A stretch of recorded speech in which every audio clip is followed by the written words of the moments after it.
ಎಲ್ಲರಿಗೂ ನಮಸ್ಕಾರ. ನೀವು ನೋಡ್ತಿದ್ದೀರಾ ಸ್ಟಡಿ ಕಾರ್ನರ್ ಇನ್ ಕನ್ನಡ ಯೂಟ್ಯೂಬ್ ಚಾನೆಲ್. ನಾವು ಇಂದಿನ ವಿಡಿಯೋದಲ್ಲಿ 7ನೇ ತರಗತಿಯ ಹೊಸ ವಿಜ್ಞಾನದ ಪಠ್ಯಪುಸ್ತಕ, ಅದುವೇ ಕುತೂಹಲ ಅಂತಕ್ಕಂಥದ್ದು.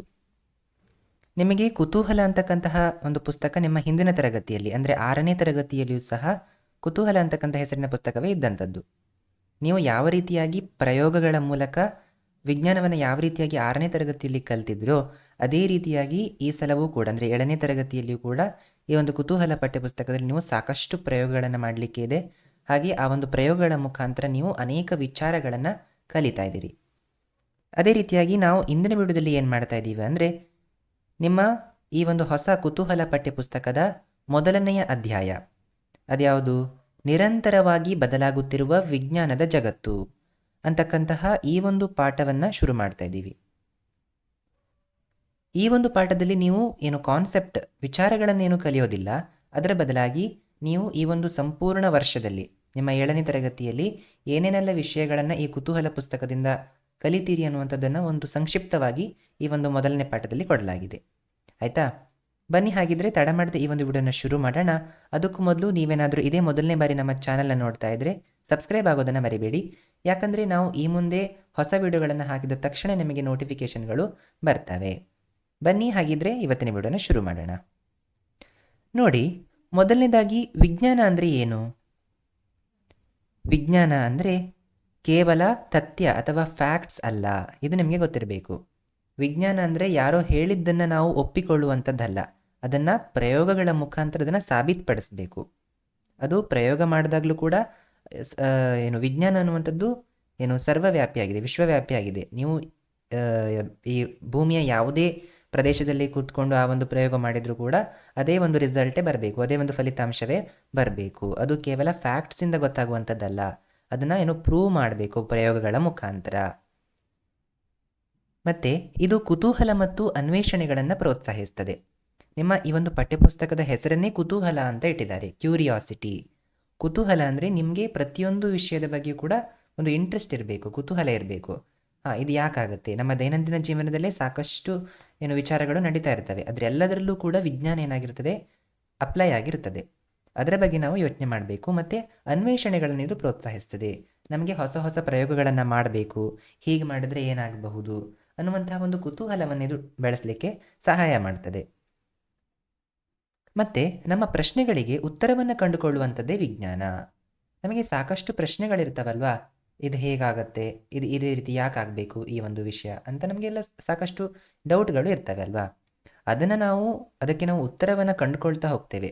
ಹೇಗೆ ನಮ್ಮ ಶಿಕ್ಷಕರಾಗಿರ್ಬೋದು ಅಥವಾ ನಮ್ಮ ಪೇರೆಂಟ್ಸ್ ಆಗಿರಬಹುದು, ನಮ್ಮ ಸುತ್ತಮುತ್ತಲಿನಲ್ಲಿರ್ತಕ್ಕಂಥ ಹಿರಿಯರಾಗಿರ್ಬೋದು, ಅವರೆಲ್ಲ ನಮಗೆ ಹೇಳಿದಾಗ ನಮಗೆ ಅರ್ಥ ಆಗುತ್ತೆ, ಇದು ಈ ಕಾರಣದಿಂದ ಇದಾಗುವಂಥದ್ದು ಅಂತ. ಆ ರೀತಿಯಾಗಿ ವಿಜ್ಞಾನ ಅಂದರೆ ಏನು ಅನ್ನೋದನ್ನು ನಾವಿಲ್ಲಿ ಕಲ್ತ್ಕೊಂಡಿದ್ದೇವೆ. ಮುಂದೆ ನೋಡೋಣ. ವಿಜ್ಞಾನ ಎಂದರೆ ತಥ್ಯ ಅಥವಾ ಫ್ಯಾಕ್ಟ್ಸ್ ಮಾತ್ರ ಅಲ್ಲ, ಇದು ನಿಮಗೆ ಗೊತ್ತಿರಬೇಕು. ಅದು ಬರೀ ಫ್ಯಾಕ್ಟ್ಸ್ ಮಾತ್ರ ಅಲ್ಲ. ನೋಡಿ, ಇಲ್ಲೊಂದು ನಿಮಗೆ ಚಿತ್ರ ಕಾಣಿಸ್ತಾ ಇದೆ ಅಲ್ವಾ. ಈ ಒಂದು ಚಿತ್ರದಲ್ಲಿ ಏನಿದೆ, ಇದೊಂದು ಸಸ್ಯದ ಎಲೆಯ ಜೀವಕೋಶಗಳ ಚಿತ್ರ ಆಗಿರುವಂಥದ್ದು. ನೋಡ್ಬೋದು ಅದು ಯಾವ ರೀತಿಯಾಗಿ ಇದೆ ಅನ್ನುವಂಥದ್ದು.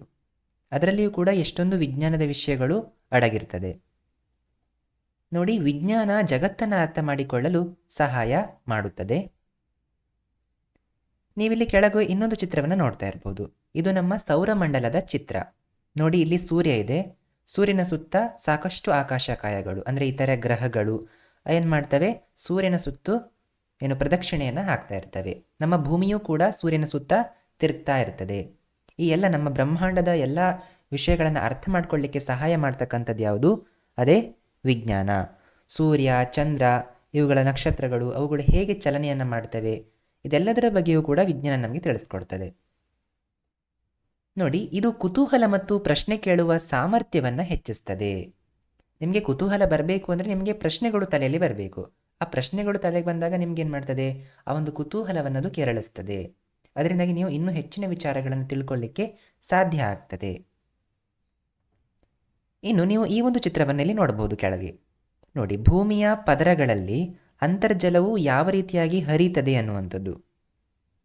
ಅದು ಎಷ್ಟು ವಿಶೇಷ ಅಲ್ವಾ. ಭೂಮಿಯ ಒಳಗಡೆ ನಮ್ಮ ಮಳೆಯ ನೀರು ಏನಾಗ್ತದೆ, ಭೂಮಿಯ ಕೆಳಗಡೆ ಅದು ಇಂಗಿ ಅಂತರ್ಜಲವಾಗಿ ಪರಿವರ್ತನೆಗೊಳ್ತದೆ, ಅದು ಶುದ್ಧ ನೀರಾಗಿ ಪರಿವರ್ತನೆಗೊಳ್ತದೆ, ಫಿಲ್ಟರ್ ಆಗ್ತದೆ. ಅದು ಯಾವ ರೀತಿಯಾಗಿ ಭೂಮಿಯ ಅಡಿಭಾಗದಲ್ಲಿ ಹರಿತದೆ, ಇದೆಲ್ಲದಕ್ಕೂ ಕೂಡ ಉತ್ತರ ಕೊಡುವಂತಹ ಒಂದು ಇದು ಯಾವುದು, ಸಬ್ಜೆಕ್ಟ್ ಯಾವುದು, ಅದು ವಿಜ್ಞಾನ, ಸೈನ್ಸ್ ಅಂತ ಹೇಳ್ತೀವಿ.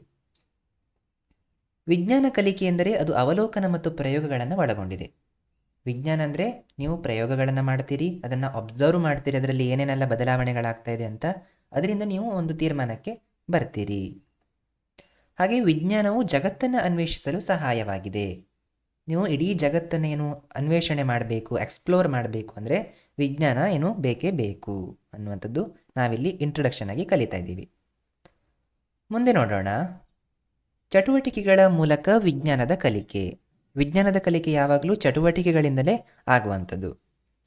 ನಾವು ನಿಮ್ಮ ಶಾಲೆಯಲ್ಲಿ ಅಥವಾ ಏನು ವಿಜ್ಞಾನದ ಲ್ಯಾಬ್ ಇರಬಹುದು ಅಲ್ವಾ, ಅದರಲ್ಲಿ ನೀವೇನು ಮಾಡ್ತೀರಿ, ಪ್ರಯೋಗಾಲಯ ಇರಬಹುದು, ಅದರಲ್ಲಿ ನೀವು ವಿಜ್ಞಾನ ಟೀಚರ್ ಏನು ಮಾಡ್ತಾರೆ, ನಿಮಗೆ ಕಲಿಸಿಕೊಡ್ತಾರೆ ಅಲ್ವಾ. ಪ್ರಯೋಗಗಳ ಮೂಲಕ ವಿಷಯವನ್ನು ತಿಳಿಯುವಂಥದ್ದಾಗಿರಬಹುದು, ಅವಲೋಕನಗಳ ಮೂಲಕ ಅನ್ವೇಷಿಸುವುದು, ಅದನ್ನು ಅಬ್ಸರ್ವೇಷನ್, ಏನು ಅವಲೋಕನಗಳಿರ್ತಾವಲ್ವ ಅದನ್ನು ಅಬ್ಸರ್ವ್ ಮಾಡಿ ಏನೇನೆಲ್ಲ ಆಗ್ತಾ ಇದೆ ಪ್ರಯೋಗದಲ್ಲಿ ಅಂತ, ಅದರ ಮೂಲಕ ನೀವು ಅನ್ವೇಷಣೆಯನ್ನು ಮಾಡ್ತೀರಿ. ಹಾಗೆ ವಿಜ್ಞಾನ ಅಂತಕ್ಕಂಥದ್ದು ಯಾವಾಗಲೂ ಕೂಡ ಅದು ನಿಲ್ಲೋದಿಲ್ಲ, ಅದು ಒಂದು ನಿರಂತರವಾದಂತಹ ಪ್ರಕ್ರಿಯೆ, ಅದಕ್ಕೆ ಎಂಡ್ ಅನ್ನುವಂಥದ್ದು ಇಲ್ಲ. ನೀವು ಏನು ನಮ್ಮ ಜನ್ರೇಷನ್ಗಳು, ನಮ್ಮ ಕಾಲಘಟ್ಟಗಳು ಬದಲಾಗ್ತಾ ಹೋಗ್ತಾ ಇದ್ದ ಹಾಗೆ ವಿಜ್ಞಾನವು ಕೂಡ ದಿನದಿಂದ ದಿನಕ್ಕೆ ಬೆಳೀತಾ ಹೋಗ್ತದೆ ಬಿಟ್ಟರೆ ಅದು ಅಲ್ಲಿಗೆ ಸ್ಟಾಪ್ ಆಗೋದಿಲ್ಲ, ಅದಕ್ಕೆ ಅಂತ್ಯ ಅನ್ನುವಂಥದ್ದು ಇಲ್ಲ, ಅದು ಬೆಳೀತಾ ಇರ್ತದೆ. ಹೊಸ ಹೊಸ ಆಲೋಚನೆಗಳು ಜನರಿಗೆ ಅಂದರೆ ಬರ್ತಾ ಇರ್ತದೆ, ಹೊಸ ಯುವ ಜನರಿಗೆ, ಅವರು ಅದನ್ನು ಡೆವಲಪ್ ಮಾಡ್ತಾ ಹೋಗ್ತಾರೆ. ಹಾಗೆ ವಿಜ್ಞಾನ ಸರ್ವವ್ಯಾಪಿಯಾದಂಥದ್ದು, ಅದು ಯಾವಾಗಲೂ ಕೂಡ ನಿರಂತರವಾದಂತಹ ಒಂದು ಪ್ರಕ್ರಿಯೆ ಆಗಿರುವಂಥದ್ದು. ಮುಂದೆ ನೋಡೋಣ, ನೀವು ನೋಡಿದ್ದೀರಾ ನಮ್ಮ ಈ ಒಂದು ಕುತೂಹಲ ಪಠ್ಯಪುಸ್ತಕದಲ್ಲಿ ಚಿಟ್ಟೆಯ ಚಂಚಲ ಹಾರಾಟ ಮತ್ತು ಕಾಗದ ವಿಮಾನದ ಏರಿಳಿತವನ್ನು ಸೂಚಿಸಲಾಗಿದೆ. ಏನಿದು ಚಿಟ್ಟೆಯ ಚಂಚಲ ಹಾರಾಟ, ಕಾಗದದ ವಿಮಾನದ ಏರಿಳಿತ ಅಂದರೆ? ನೋಡಿ, ನಾನಿಲ್ಲಿ ತೋರಿಸ್ತೀನಿ ನಿಮಗೆ. ನೋಡಿ, ನಿಮ್ಮ ಪುಟ ಸಂಖ್ಯೆ 2 ಅಂತ ಇದೆ ಅಲ್ವಾ, ಇಲ್ಲಿ ಅಲ್ಲಿ ಏನಿದೆ, ನಾನಿಲ್ಲಿ ಒಂದು ಸರ್ಕಲ್ ಹಾಕಿದ್ದೀನಿ ನೋಡಿ, ಅಲ್ಲಿ ಒಂದು ಚಿಟ್ಟೆಯ ಹಾರಾಟವನ್ನು ಅಲ್ಲಿ ತೋರಿಸಿದ್ದಾರೆ. ಆ ಚಿಟ್ಟೆ ಏನಂದ ಸೂಚಿಸ್ತದೆ ಅಂದರೆ, ಈಗ ಒಂದು ಪಕ್ಷಿಯ ಹಾರಾಟದಿಂದ ಹಿಡಿದು, ಈಗ ಒಂದು ಪಕ್ಷಿ ಹಾರಾಡೋದನ್ನು ನೋಡಿ ಅದರಿಂದ ಏನು ಪ್ರೇರಣೆಯನ್ನು ಪಡೆದು ಆಧುನಿಕ ಇಂಜಿನಿಯರ್ಗಳು ಏನು ಮಾಡಿದರು, ವಿಮಾನವನ್ನು ವಿನ್ಯಾಸವನ್ನು ಮಾಡಿದರು. ಅದೇ ರೀತಿಯಾಗಿ ಇದು ಬೆಳೀತಾ ಬೆಳೀತಾ ಈಗ ಒಂದು ಮಾಡರ್ನ್ ವಿಮಾನವಾಗಿ ಅದು ಬದಲಾಗ್ತದೆ, ಆಧುನಿಕವಾಗಿ ಅದು ಬೆಳವಣಿಗೆ ಹೊಂದ್ತಾ ಇದೆ. ಅದೇ ರೀತಿಯಾಗಿ ಇಲ್ಲಿ ಈ ಒಂದು ರಾಕೆಟ್ ಇದೆ ಅಲ್ವಾ, ಆ ರಾಕೆಟ್ ಏನನ್ನು ಸೂಚಿಸ್ತಾ ಇದೆ, ಅದು ನಿರಂತರ ಹಾರಾಟ, ಅಂದರೆ ಯಾವಾಗಲೂ ಕೂಡ ನೈಜ ವೈಜ್ಞಾನಿಕ ಹಾರಾಟಕ್ಕೆ ಇದು ಸ್ಫೂರ್ತಿಯನ್ನು ನೀಡ್ತದೆ ಅನ್ನುವಂಥದ್ದನ್ನು ಸೂಚಿಸಲಿಕ್ಕಾಗಿ ನಿಮ್ಮ ಪಠ್ಯಪುಸ್ತಕದ ಪುಟ ಸಂಖ್ಯೆಯನ್ನು ಸಹ ಈ ರೀತಿಯಾಗಿ ಕ್ರಿಯೇಟಿವ್ ಆಗಿ ಇಲ್ಲಿ ರಚನೆಯನ್ನು ಮಾಡಿರುವಂಥದ್ದನ್ನು ನೀವು ಗಮನಿಸಿರಬಹುದು ಅಲ್ವಾ. ಮುಂದೆ ನೋಡೋಣ, ಈಗ ವಿಜ್ಞಾನ ಅಂದರೆ ಏನು ಅಂತ ತಿಳ್ಕೊಂಡ್ರಿ, ವಿಜ್ಞಾನವನ್ನು ಕಲಿಯುವಂಥ ವಿಧಾನ ಹೇಗೆ ಅಂತ ತಿಳ್ಕೊಂಡ್ರಿ ಅಲ್ವಾ. ಈಗ ವಿಜ್ಞಾನದಲ್ಲಿ ಏನೇನೆಲ್ಲ ವಿವಿಧ ವಿಭಾಗಗಳು ಇದ್ದಾವೆ, ಅದರ ಭಾಗಗಳು ಯಾವ್ಯಾವುದು ಅಂತ ಈಗ ನಾವು ತಿಳ್ಕೊಳ್ತೀವಿ. ನೋಡಿ, ಭೌತಶಾಸ್ತ್ರ ಅಂದರೆ ಏನು, ಈಗ ಒಂದು ಭೌತ ವಸ್ತುಗಳ ಬಗ್ಗೆ ತಿಳ್ಕೊಳ್ಳುವಂಥದ್ದು, ಅದು ಯಾವ ರೀತಿ ಆ ಥರ ಆಗತ್ತೆ, ಅದರ ಒಂದು ಗುಣಲಕ್ಷಣಗಳೇನು, ಅದು ಹೇಗೆ ವರ್ತಿಸುತ್ತೆ, ಅದರ ಬಗ್ಗೆ ತಿಳ್ಕೊಳ್ಳುವಂಥದ್ದು. ಹಾಗೆ ಇನ್ನು ರಸಾಯನಶಾಸ್ತ್ರ ಅಂದರೆ ಪರಮಾಣುಗಳ ಬಗ್ಗೆ.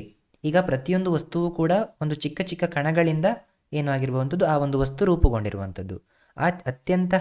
ಆ ಒಂದು ವಸ್ತುವಿನ ಅತ್ಯಂತ ಚಿಕ್ಕ ಘಟಕವನ್ನು ನಾವು ಅಧ್ಯಯನ ಮಾಡುವಂಥದ್ದು, ಅದು ರಸಾಯನಶಾಸ್ತ್ರ ಅಂತ ಕರಿತೀವಿ. ಹಾಗೆ ನೆಕ್ಸ್ಟ್ ಜೀವಶಾಸ್ತ್ರ. ಈಗ ನಾವು ಪ್ರತಿನಿತ್ಯ ಆಹಾರವನ್ನು ಸೇವನೆ ಮಾಡ್ತೀವಿ, ನಮ್ಮಲ್ಲಿ ಉಸಿರಾಟ ಕ್ರಿಯೆ ನಡೀತದೆ, ಹಾಗೆ ನಮ್ಮಲ್ಲಿ ಸಾಕಷ್ಟು ಆರ್ಗನ್ಗಳು, ಅಂಗಾಂಗಗಳು ಕೆಲಸ ಮಾಡ್ತಾ ಇರ್ತೇವೆ ಅಲ್ವಾ. ಮನುಷ್ಯರಲ್ಲಾಗಿರ್ಬಹುದು, ಪ್ರಾಣಿಗಳಲ್ಲಾಗಿರ್ಬಹುದು, ಸಸ್ಯಗಳಲ್ಲಿ ಕೂಡ ಆಗಿರ್ಬೋದು. ಸಸ್ಯಗಳಲ್ಲಿ ಸ್ವಲ್ಪ ಬೇರೆ ರೀತಿಯಲ್ಲಿ ಆಗ್ತದೆ, ಆದರೂ ಕೂಡ ಅದರಲ್ಲಿ ಕೂಡ ಜೀವ ವಿಜ್ಞಾನ ಇರುವಂಥದ್ದು. ಈಗ ನಾವು ಜೀರ್ಣಾಂಗ ವ್ಯೂಹನೇ ತಗೊಂಡ್ರೆ, ಬಾಯಿಯಿಂದ ಆರಂಭಿಸಿ ನಮ್ಮ ತಿಂದಂತಹ ಆಹಾರ ಯಾವ ರೀತಿಯಾಗಲ್ಲ ಅದು ಕ್ರಿಯೆಗೆ ಒಳಗೊಳ್ಳುತ್ತೆ ಅನ್ನುವಂಥದ್ದನ್ನು ನಾವು ಕಲಿತೀವಿ. ಹಾಗೆ ನಾವು ನಮ್ಮ ಹೃದಯ, ಹಾರ್ಟ್ ಇದೆ ಅಲ್ವಾ, ಅದು ಹೇಗೆ ಕೆಲಸ ಮಾಡ್ತದೆ, ಇಂತಹ ವಿಚಾರಗಳನ್ನೆಲ್ಲ ನಾವು ಜೀವಶಾಸ್ತ್ರ ಅಂತಕ್ಕಂತಹ ಒಂದು ಬ್ರಾಂಚ್ ಆಫ್ ಸೈನ್ಸ್, ವಿಜ್ಞಾನದ ವಿಭಾಗದಲ್ಲಿ ನಾವು ಅದನ್ನು ತಿಳ್ಕೊಳ್ತೀವಿ. ಹಾಗೆ ಭೂವಿಜ್ಞಾನ ಅಂದರೆ ನಮ್ಮಲ್ಲಿ ಅನೇಕ ಕಾಲಗಳಿದ್ದಾವೆ, ಬೇಸಿಗೆಗಾಲ, ಮಳೆಗಾಲ, ಚಳಿಗಾಲ ಅಂತ ಬದಲಾಗ್ತದೆ ಅಲ್ವಾ. ಹಾಗೆ ಗುಡುಗು, ಸಿಡಿಲು, ಮಿಂಚು, ಈ ಎಲ್ಲ ವಿದ್ಯಮಾನಗಳು ಜರುಗ್ತವೆ ಅಲ್ವಾ. ಇದೆಲ್ಲ ಯಾಕಾಗತ್ತೆ, ಅದರ ಹಿಂದಿರುವಂತಹ ವಿಜ್ಞಾನ ಏನು, ಅದನ್ನೆಲ್ಲ ನಾವು ತಿಳ್ಕೊಳ್ತಾ ಹೋದಾಗೆ ನಮಗೆ ಎಲ್ಲದರ ಬಗ್ಗೆ ಕೂಡ ಕ್ಲಾರಿಟಿ ಬರ್ತಕ್ಕಂಥದ್ದು, ನಮಗೆ ಎಲ್ಲ ವಿಚಾರಗಳು ಅರ್ಥ ಆಗ್ತದೆ. ಇದಿಷ್ಟೇನಾಗಿತ್ತು ನಿಮ್ಮ ವಿಜ್ಞಾನದ ವಿವಿಧ ಭಾಗಗಳ ಬಗ್ಗೆ ಒಂದು ಸಂಕ್ಷಿಪ್ತ ಪರಿಚಯ. ಮುಂದೆ ನೋಡೋಣ ನಮ್ಮ ಸುತ್ತಮುತ್ತಲಿನ ವಸ್ತುಗಳ ಗುಣಗಳು. ನಮ್ಮ ಸುತ್ತಮುತ್ತಲಿನ ಪರಿಸರದಲ್ಲಿ ಈಗ ನೀವೇ ನಿಮ್ಮ ಸುತ್ತಲೂ ನೋಡಿದಾಗ ಸಾಕಷ್ಟು ವಸ್ತುಗಳು ನಿಮಗೆ ಕಾಣಿಸ್ತವೆ ಅಲ್ವಾ? ಆ ಎಲ್ಲ ವಸ್ತುಗಳು ಕೂಡ ತನ್ನದೇ ಆದಂತಹ ಗುಣಗಳನ್ನು ಹೊಂದಿರ್ತದೆ. ನೋಡಿ, ಇಲ್ಲಿ ನಿಮಗೊಂದು ಪ್ರಶ್ನೆ ಬಂದಿರ್ಬೋದು, ಕೆಲವು ಹಣ್ಣುಗಳು ಯಾಕೆ ಹುಳಿಯಾಗಿರ್ತದೆ, ಏಕೆ ಹುಳಿಯಾಗಿರ್ತದೆ? ನೋಡಿ, ಈ ಕಿತ್ತಲೆ ಹಣ್ಣಾಗಿರ್ಬೋದು, ಲಿಂಬೆ ಹಣ್ಣಾಗಿರಬಹುದು, ಇವು ಹಣ್ಣುಗಳೆಲ್ಲ ಹುಳಿ ಇರ್ತವೆ. ಅದಕ್ಕೆ ಕಾರಣ ಏನು ಎಂದಾದರೂ ಯೋಚನೆ ಮಾಡಿದ್ದೀರಾ ನೀವು? ಅದೇ ರೀತಿಯಾಗಿ ನೋಡಿ, ನಮ್ಮ ಬಟ್ಟೆಯ ಮೇಲಿನ ಅರಿಶಿಣದ ಕಲೆಯನ್ನು ತೊಳೆದಾಗ ಏನಾಗ್ತದೆ? ಈಗ ನಾವು ಯಾವುದಾದ್ರೂ ಫಂಕ್ಷನ್ಗಳಿಗೆ ಹೋದಾಗ, ಊಟ ಮಾಡಿದಾಗ ಸಾಂಬಾರಿನ ಕಲೆ ಆಗ್ತದೆ, ಅರಿಶಿಣದ ಕಲೆ. ಅದು ಏನು ತೊಳೆದಾಗ, ನಾವು ಸೋಪ್ ಹಾಕಿ ತೊಳೆದಾಗ ಏನಾಗ್ತದೆ? ಇದಕ್ಕೆಲ್ಲದರ ಹಿಂದೆಯೂ ಕೂಡ ಇಲ್ಲಿ ವಿಜ್ಞಾನ ಅಡಗಿದೆ. ಏನು, ನೀವು ಈ ಎಲ್ಲ ವಿಚಾರಗಳನ್ನು ಇಲ್ಲಿ ನಿಮ್ಮ 2ನೇ ಅಧ್ಯಾಯದಲ್ಲಿ ತಿಳ್ಕೊಳ್ತೀರಿ. ವಸ್ತುಗಳ ಅನ್ವೇಷಣೆ, ಆಮ್ಲ, ಪ್ರತ್ಯಾಮ್ಲ ಮತ್ತು ತಟಸ್ಥ ಅಂತಕ್ಕಂತಹ ಒಂದು ನಿಮಗೆ ಅಧ್ಯಾಯವನ್ನು ಕೊಡಲಾಗಿದೆ. ಅಲ್ಲಿ ನೀವು ಇದರ ಬಗ್ಗೆ ಎಲ್ಲ ಕಲಿತಾ ಇದ್ದೀರಿ. ನೋಡಿ, ಕೆಲವು ಹಣ್ಣುಗಳು ಹುಳಿ ಇರಲಿಕ್ಕೆ ಕಾರಣ ಏನು? ಯಾಕಂದರೆ ಅದರಲ್ಲಿ ಆಮ್ಲೀಯ ಗುಣ ಇರ್ತದೆ. ಹಾಗಾಗಿ ಆ ಕೆಲವು ಹಣ್ಣುಗಳು ಏನಾಗಿರ್ತಕ್ಕಂಥದ್ದು, ಹುಳಿಯಾಗಿರುವಂಥದ್ದು. ಹಾಗೆ ನಿಮ್ಮ ಈ ಒಂದು ಬಿಳಿ ಬಟ್ಟೆಯ ಮೇಲೆ ಆಗಿರ್ತಕ್ಕಂತಹ ಅರಿಶಿಣದ ಕಲೆಯನ್ನು ತೊಳೆದಾಗ ಏನಾಗ್ತದೆ, ಆ ಒಂದು ಬಣ್ಣ ಗಾಢ ಆಗ್ತದೆ. ಯಾಕಂದರೆ ಆ ಅರಿಶಿಣದ ಕಲೆಯ ಮೇಲೆ ಏನಾಗ್ತದೆ, ನಾವು ಸೋಪ್ ಅಥವಾ ಏನಾದರೂ ಡಿಟರ್ಜೆಂಟ್ಗಳನ್ನು ಹಾಕಿದಾಗ ಆ ಸೋಪು ಅಥವಾ ಡಿಟರ್ಜೆಂಟ್ ಅನ್ನುವಂಥದ್ದು ಏನಾಗಿರ್ತದೆ, ಪ್ರತ್ಯಾಮ್ಲ ಆಗಿರ್ತದೆ.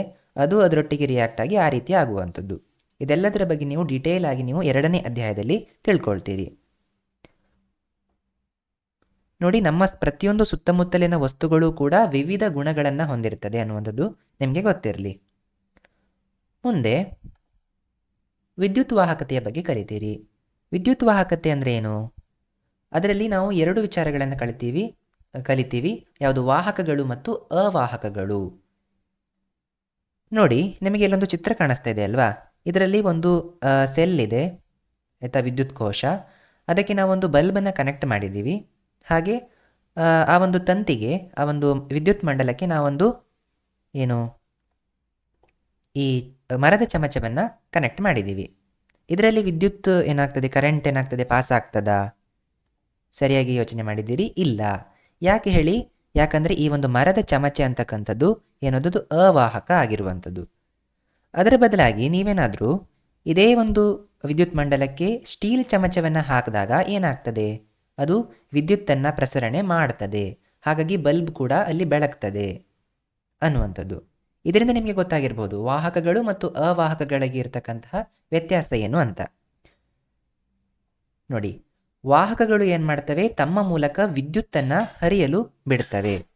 ಅದೇ ಅವಾಹಕಗಳು ಏನು ಮಾಡ್ತವೆ, ತಮ್ಮ ಮೂಲಕ ವಿದ್ಯುತ್ ಹರಿಯಲು ಬಿಡುವುದಿಲ್ಲ. ಆಯಿತಾ? ಇಲ್ಲಿ ಈಗ ಈ ಒಂದು ಚಿತ್ರದಲ್ಲಿ ಏನು ಮರದ ಚಮಚ ಅಂತಕ್ಕಂಥದ್ದು ಅದೊಂದು ಅವಾಹಕ, ಅದರ ಮೂಲಕ ವಿದ್ಯುತ್ ಹರಿಯೋದಿಲ್ಲ. ಅದೇ ಈ ಒಂದು ಸ್ಟೀಲ್ ಚಮಚ ಏನು, ಅದೊಂದು ವಾಹಕ, ಹಾಗಾಗಿ ಇದರಲ್ಲಿ ವಿದ್ಯುತ್ ಹರಿಯುತ್ತದೆ ಅನ್ನುವಂಥದ್ದೆಲ್ಲವನ್ನು ಕೂಡ ನೀವು ಈ ಮುಂದಿನ ನಿಮ್ಮ ಅಧ್ಯಾಯಗಳಲ್ಲಿ ಕಲಿತೀರಿ. ಇದರ ಬಗ್ಗೆ ಎಲ್ಲ ವಾಹಕಗಳಂದ್ರೇನು, ಅವಾಹಕಗಳಂದ್ರೇನು, ಅದೆಲ್ಲದರ ಬಗ್ಗೆ ಕೂಡ ನೀವು ಮುಂದೆ ಕಲಿತೀರಿ. ಇದು ಬರೀ ನಿಮಗೆ ಇಂಟ್ರಡಕ್ಷನ್ ಮಾತ್ರ, ಪರಿಚಯವನ್ನು ಕೊಡುವಂಥದ್ದು ಅಷ್ಟೇ. ಮುಂದೆ ನೋಡೋಣ ಬದಲಾವಣೆಗಳ ಬಗ್ಗೆ. ಈಗ ನೀವು ಸುತ್ತಮುತ್ತ ನೋಡಿದಾಗಲಿ ನಿಮಗೆ ದೈನಂದಿನ ಜೀವನದಲ್ಲಿ ಸಾಕಷ್ಟು ಬದಲಾವಣೆಗಳು ಆಗ್ತಾನೆ ಇರ್ತವೆ. ಆ ಬದಲಾವಣೆಗಳಲ್ಲಿ 2 ವಿಧಗಳಿದೆ. ಏನೇನು? ಒಂದು ಹಿಮ್ಮುಖಗೊಳಿಸಬಹುದಾದ ಬದಲಾವಣೆ, ಇನ್ನೊಂದು ಹಿಮ್ಮುಖಗೊಳಿಸಲಿಕ್ಕೆ ಸಾಧ್ಯ ಆಗದ ಬದಲಾವಣೆಗಳು. ಈಗ ಹಿಮ್ಮುಖಗೊಳಿಸಬಹುದಾದ ಬದಲಾವಣೆಗಳು ಅಂದರೆ ಏನು? ಈಗ ನೀವು ಫ್ರಿಜ್ನಿಂದ ಒಂದು ಐಸ್ ಕ್ಯೂಬನ್ನು ತೆಗೆದು ಹೊರಗಡೆ ಇಟ್ಟಾಗ ಅದು ಏನಾಗ್ತದೆ, ಅದು ವಾತಾವರಣದಲ್ಲಿರ್ತಕ್ಕಂತಹ ಉಷ್ಣಕ್ಕೆ ಅದೇನಾಗ್ತದೆ, ತಾಗಿ ಅದೇನಾಗ್ತದೆ, ನಿಧಾನವಾಗಿ ಕರಗಲಿಕ್ಕೆ ಶುರುವಾಗ್ತದೆ ಅಲ್ವಾ? ಅದು ಕರಗದ ನಂತರ ಮತ್ತೊಮ್ಮೆ ನೀವು ನೀರನ್ನು ಅದನ್ನು ಮತ್ತೆ ಪುನಃ ನೀವು ಫ್ರಿಜ್ನಲ್ಲಿ ಇಟ್ಟಾಗ ಏನಾಗ್ತದೆ, ಅದು ಮತ್ತೊಮ್ಮೆ ಐಸ್ ಕ್ಯೂಬ್ ಆಗಿ ಬದಲಾವಣೆ ಆಗ್ತದೆ. ಅಂದರೆ ಇದರ ಅರ್ಥ ಏನು? ಇದನ್ನು ಹಿಮ್ಮುಖಗೊಳಿಸಬಹುದು, ರಿವರ್ಸ್ ಮಾಡಬಹುದು ಅಲ್ವಾ? ಅದೇ ರೀತಿಯಾಗಿ ನೀವು ಇನ್ನೊಂದು ವಿಧದ ಬದಲಾವಣೆಯನ್ನು ನೋಡೋದಾದರೆ ಹಿಮ್ಮುಖಗೊಳಿಸಲಾಗದ ಬದಲಾವಣೆಗಳು. ಅಂದರೆ ನೀವು ಒಂದು ಸಲ ಅದನ್ನು ಆ ಒಂದು ಕ್ರಿಯೆ ನಡೆದರೆ ಅದನ್ನು ನೀವು ರಿವರ್ಸ್ ಮಾಡಲಿಕ್ಕೆ ಸಾಧ್ಯ ಇಲ್ಲ, ಹಿಮ್ಮುಖಗೊಳಿಸಲಿಕ್ಕೆ ಸಾಧ್ಯ ಇಲ್ಲ. ಯಾವುದದು? ನೋಡಿ,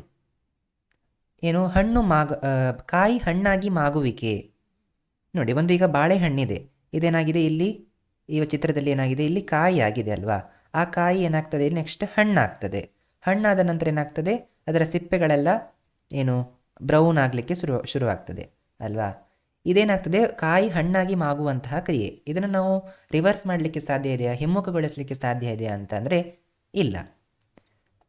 ಅದೇ ನೀವು ನೋಡಿರ್ಬೋದು, ಈ ದೊಡ್ಡ ದೊಡ್ಡ ಬಂಡೆಗಳೇನಾಗ್ತವೆ ಈ ಚಿತ್ರದಲ್ಲಿ ನೋಡ್ತಿರೋ ಹಾಗೆ, ಆ ದೊಡ್ಡ ದೊಡ್ಡ ಬಂಡೆಗಳೇನಾಗ್ತದೆ ಈ ವಾತಾವರಣದಲ್ಲಿರ್ತಕ್ಕಂತಹ ಒತ್ತಡ, ಹಾಗೆ ಬಿಸಿಲು, ಗಾಳಿ, ಮಳೆ, ಇದರಿಂದಾಗಿ ಏನಾಗ್ತದೆ ಚಿಕ್ಕ ಚಿಕ್ಕ ಚೂರುಗಳಾಗಿ ಸಾಕಷ್ಟು ವರ್ಷಗಳ ನಂತರ ಅದೇನಾಗ್ತದೆ ತುಂಡು ತುಂಡುಗಳಾಗ್ತದೆ. ಅದನ್ನು ನಾವು ಹಿಮ್ಮುಖಗೊಳಿಸಲಿಕ್ಕೆ ಸಾಧ್ಯ ಇದೆಯಾ, ಇಲ್ಲ ಅಲ್ವಾ. ಇದೆ ಬದಲಾವಣೆಗಳು ಹಿಮ್ಮುಖಗೊಳಿಸಲಿಕ್ಕೆ ಸಾಧ್ಯ ಆಗ್ತಕ್ಕಂಥ ಬದಲಾವಣೆಗಳು ಅಂತ ಇರ್ತದೆ, ಮತ್ತು ಹಿಮ್ಮುಖಗೊಳಿಸಲಿಕ್ಕೆ ಸಾಧ್ಯ ಆಗದ ಬದಲಾವಣೆಗಳು ಅಂತ ಇರ್ತದೆ. ಮುಂದೆ ನೋಡಿ, ಜೀವಿಗಳಲ್ಲಿ ಬೆಳವಣಿಗೆ. ಈಗ ಜೀವಿಗಳು ಅಂತ ಅಂದರೆ ಅದರಲ್ಲಿ ಸಸ್ಯಗಳು ಕೂಡ ಬರ್ತದೆ.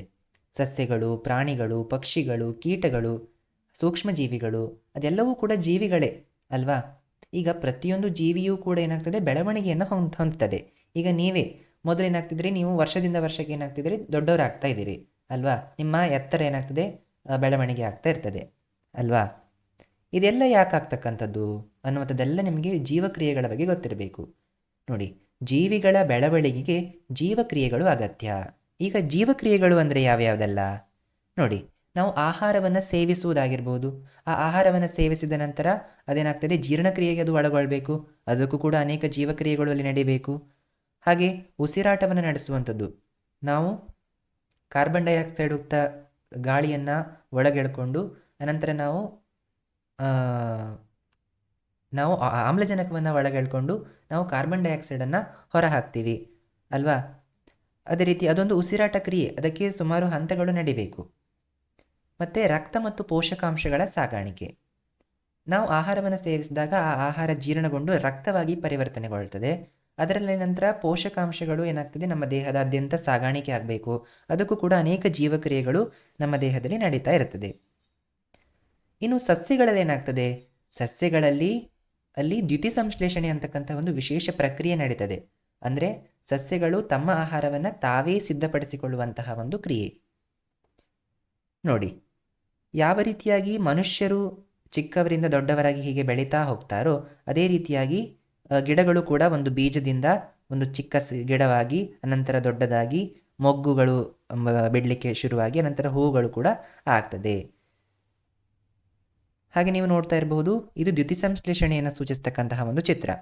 ನೋಡಿ, ಸಸ್ಯಗಳು ಸೂರ್ಯನ ಬೆಳಕನ್ನು ಮತ್ತು ಭೂಮಿಯಲ್ಲಿರ್ತಕ್ಕಂತಹ ಖನಿಜಗಳು ಮತ್ತು ನೀರನ್ನು ಹೀರಿಕೊಂಡು ತಮ್ಮ ಆಹಾರವನ್ನು ತಾವೇ ಸಿದ್ಧಪಡಿಸಿ ಪರಿಸರಕ್ಕೆ ಆಕ್ಸಿಜನನ್ನು ಬಿಡುಗಡೆ ಮಾಡ್ತದೆ ಅಲ್ವಾ. ನಾವು ಮನುಷ್ಯರು ಉಸಿರಾಟವನ್ನು ಮಾಡಿದಾಗ ನಾವು ಆಕ್ಸಿಜನನ್ನು ತಗೊಂಡು ಕಾರ್ಬನ್ ಡೈಆಕ್ಸೈಡನ್ನು ಕೊಡ್ತೀವಿ. ಅದೇ ರೀತಿಯಾಗಿ ಸಸ್ಯಗಳೇನು ಮಾಡ್ತವೆ, ತಮ್ಮ ಆಹಾರ ತಯಾರಿಕೆ ಮಾಡುವಂತಹ ಸಂದರ್ಭದಲ್ಲಿ ಏನು ಕಾರ್ಬನ್ ಡೈಆಕ್ಸೈಡನ್ನು ಅದು ಒಳ ತೆಗೆದುಕೊಂಡು ಆಕ್ಸಿಜನನ್ನು ಅದು ಬಿಡುಗಡೆ ಮಾಡ್ತದೆ. ಅದು ಒಂದು ವಿಸರ್ಜನೆಯಾಗಿ ಆಕ್ಸಿಜನನ್ನು ಬಿಡುಗಡೆ ಮಾಡ್ತದೆ. ಇದೆಲ್ಲದರ ಬಗ್ಗೆಯೂ ಕೂಡ ನೀವು ಮುಂದಿನ ಅಧ್ಯಾಯಗಳಲ್ಲಿ ತಿಳ್ಕೊಳ್ಳಿಕ್ಕಿದೆ ಸಾಕಷ್ಟು ವಿಚಾರಗಳನ್ನು. ಮುಂದೆ ನೋಡೋಣ. ಇನ್ನು ಕಾಲದ ಅಳತೆ. ಈಗ ಎಲ್ಲರ ಹತ್ರ ಕೂಡ ವಾಚ್ ಇರ್ತದೆ, ಹಾಗೆ ಗಡಿಯಾರಗಳು ಇರ್ತದೆ. ಅದೆಲ್ಲವೂ ಕೂಡ ನಮಗೆ ಸಮಯವನ್ನು ಸೂಚಿಸಬೇಕಾದ್ರೆ ಅದು ಹೇಗೆ ಕೆಲಸ ಮಾಡ್ತಾ ಇರಬಹುದು ಎಂದಾದರೂ ಯೋಚನೆ ಮಾಡಿದ್ದೀರಾ? ಗಡಿಯಾರಗಳು ಹೇಗೆ ಕೆಲಸ ಮಾಡ್ತವೆ? ಹಾಗೆ ಯಾವುದೇ ಘಟನೆ ಯಾವ ವೇಗದಲ್ಲಿ ಸಂಭವಿಸ್ತದೆ ಅಂತ ನಾವು ಹೇಗೆ ತಿಳ್ಕೊಳ್ತೀವಿ? ಈಗ ಒಂದು ರನ್ನಿಂಗ್ ರೇಸನ್ನು ಮಾಡಿದಾಗ ಅದೊಂದು ಪ್ರತಿಯೊಬ್ಬರು ಕೂಡ ಎಷ್ಟು ವೇಗದಲ್ಲಿ ಹೋದರು ಅನ್ನುವಂಥದ್ದನ್ನು ಲೆಕ್ಕ ಹಾಕ್ತಾರೆ. ಯಾರು ವೇಗವಾಗಿ ಹೋದರು ಅದೆಲ್ಲವನ್ನು ಕೂಡ ನಿರ್ಧರಿಸುವಂತಹ ಒಂದು ಫ್ಯಾಕ್ಟರ್ ಯಾವುದು? ಅದೇ ಸಮಯ. ಆ ಒಂದು ಘಟನೆ ಎಷ್ಟು ವೇಗದಲ್ಲಿ ನಡೆದಿದೆ ಅಂತ ನೋಡಲಿಕ್ಕೆ ನಮಗೆ ಸಮಯ ಸಹಾಯಕ ಆಗಿದೆ. ನೋಡಿ, ಈ ಒಂದು ಸಮಯ ನಮಗೆ ಇಷ್ಟೆಲ್ಲ ಸಹಾಯ ಮಾಡ್ತದೆ. ಇಲ್ಲದ್ರೆ ನೀವು ಬೆಳಗ್ಗೆ ಆದಾಗ ನೀವು ಬೆಳಗ್ಗೆ ಇಂತಿಷ್ಟು ಗಂಟೆಗೆ ಹೇಳ್ತೀರಿ, ಅಥವಾ ಸಮಯ ಅನ್ನುವಂಥದ್ದು ಇಲ್ಲದಿದ್ದರೆ ನಿಮಗೆ ನೀವು ಎಷ್ಟೊತ್ತಿಗೆ ಏನು ಮಾಡ್ತಾ ಇದ್ದೀರಿ, ನಿಮಗೆ ಸಮಯಕ್ಕೆ ಒಂದು ಏನು ಕೂಡ ಕೆಲಸ ಮಾಡಲಿಕ್ಕೆ ಸರಿಯಾಗೋದಿಲ್ಲ. ಈಗ ನಿಮ್ಮ ಶಾಲೆ ಕೂಡ ಈಗ 9 ಗಂಟೆಗೆ ಪ್ರಾರಂಭ ಆಗ್ತದೆ ಅಂದರೆ ಅದು 9 ಗಂಟೆ ನಿಮಗೆ ಹೇಗೆ ಆಗ್ತದೆ ಅಂತ ಗೊತ್ತಿರಬೇಕಲ್ವ. 9 ಗಂಟೆ ಆಗುತ್ತೆ ಅಂತ ಗೊತ್ತಿದ್ರೆ ಮಾತ್ರ ನೀವು 9 ಗಂಟೆಗೆ ಸರಿಯಾಗಿ ಶಾಲೆಗೆ ಹೋಗಬಹುದು. ಹಾಗೆ ಪ್ರಾಚೀನ ಜನರು ಸೂರ್ಯನ ಬೆಳಕಿನಲ್ಲಿ ನೆರಳನ್ನು ಆಧರಿಸಿ ಹೇಗೆ ಕಾಲವನ್ನು ಅಳಿತಾ ಇದ್ರು ನೋಡಿ.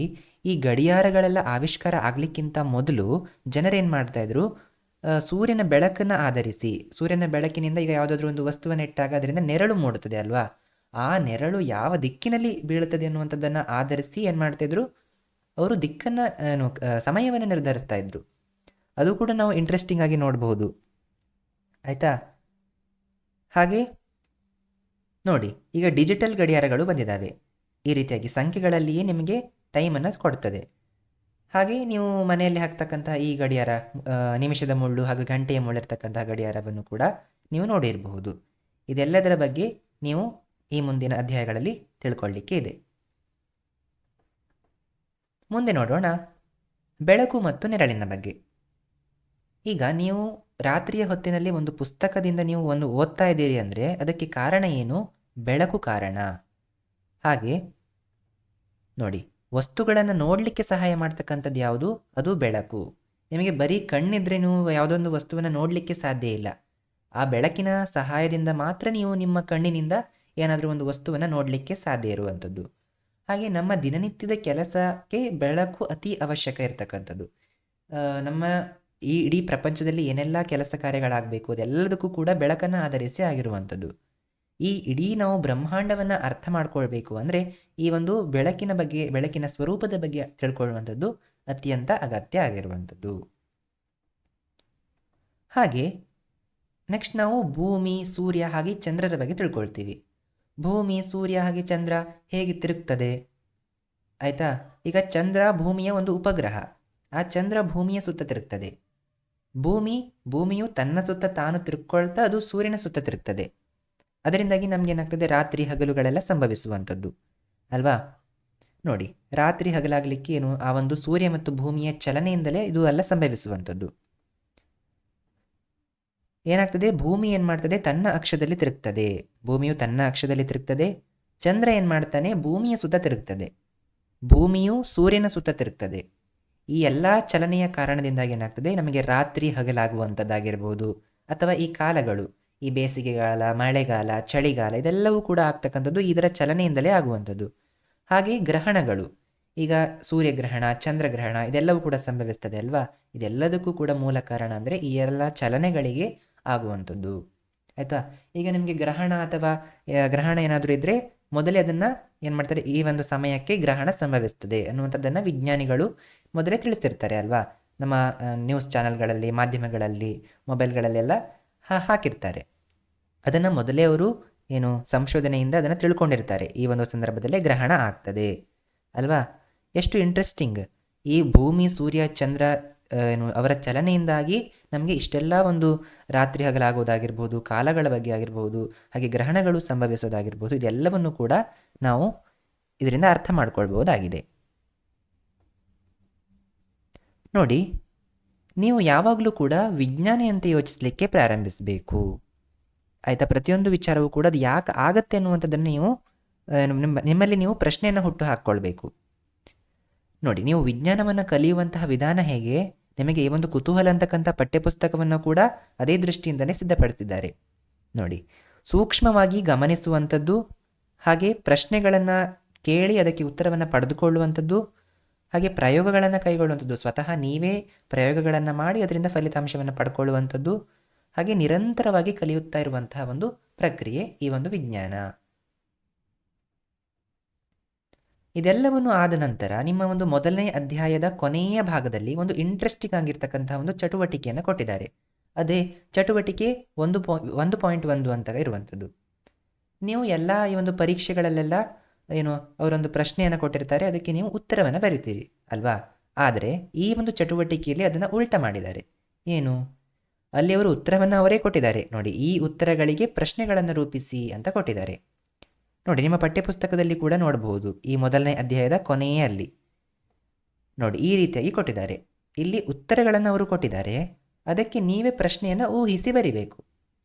ನೋಡಿ, ಇದಕ್ಕೆ ನಿರ್ದಿಷ್ಟ ಉತ್ತರ ಅಂತ ಇದೇ ಉತ್ತರ ಬರೀಬೇಕು ಅಂತ ಏನೂ ಇಲ್ಲ. ಇದು ನಿಮ್ಮ ಕ್ರಿಯೇಟಿವ್ ಥಿಂಕಿಂಗ್ ಮೇಲೆ ಡಿಪೆಂಡ್ ಆಗಿರುವಂಥದ್ದು. ನೀವು ಯೋಚಿಸಿ ನಿಮ್ಮದೇ ರೀತಿಯಲ್ಲಿ ಅದನ್ನು ಬರೀಬಹುದು. ಆಯಿತಾ? ಈಗ ನಾನಿಲ್ಲಿ ಮಾಡಿ ತೋರಿಸ್ತೇನೆ. ಒಂದು ಎಕ್ಸಾಂಪಲ್ ಆಗಿ ನಿಮಗೆ ಕೊಡ್ತೀನಿ. ನೀವು ಇದನ್ನೇ ನಿಮ್ಮ ಪಠ್ಯಪುಸ್ತಕದಲ್ಲಿ ಬರೀಬೇಕು ಅಂತ ಇಲ್ಲ, ನೀವೇ ಸ್ವಂತವಾಗಿ ಮಾಡ್ಬೋದು. ಆಯಿತಾ? ನೋಡಿ, ಇದಕ್ಕೆ ನಾವು ಉತ್ತರ ಅಂತ ಹೇಳೋದಿಲ್ಲ, ಉತ್ತರ ಅವರೇ ಕೊಟ್ಟಿದ್ದಾರೆ, ಪ್ರಶ್ನೆನ ನಾವು ನೋಡ್ತಾ ಇದ್ದೀವಿ. ನೋಡೋಣ.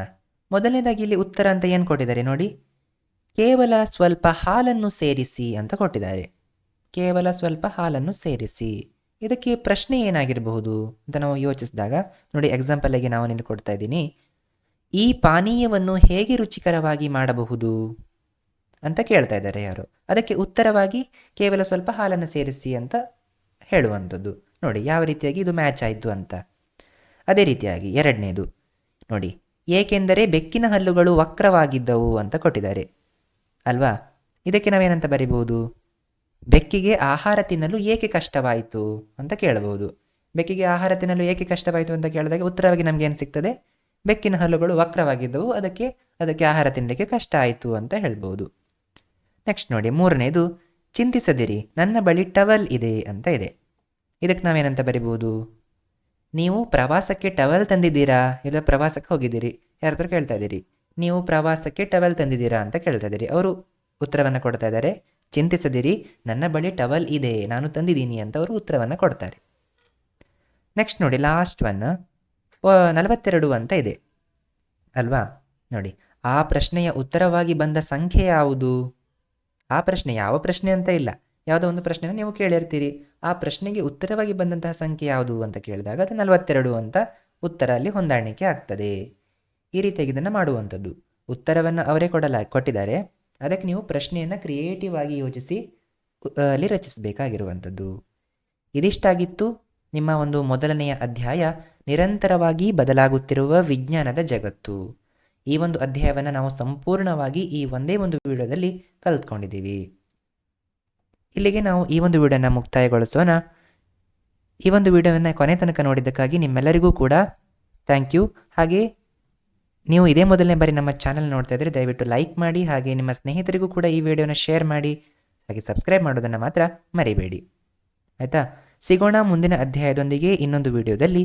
ಅಲ್ಲಿಯವರೆಗೂ ಧನ್ಯವಾದಗಳು. Thank you for watching. Bye bye.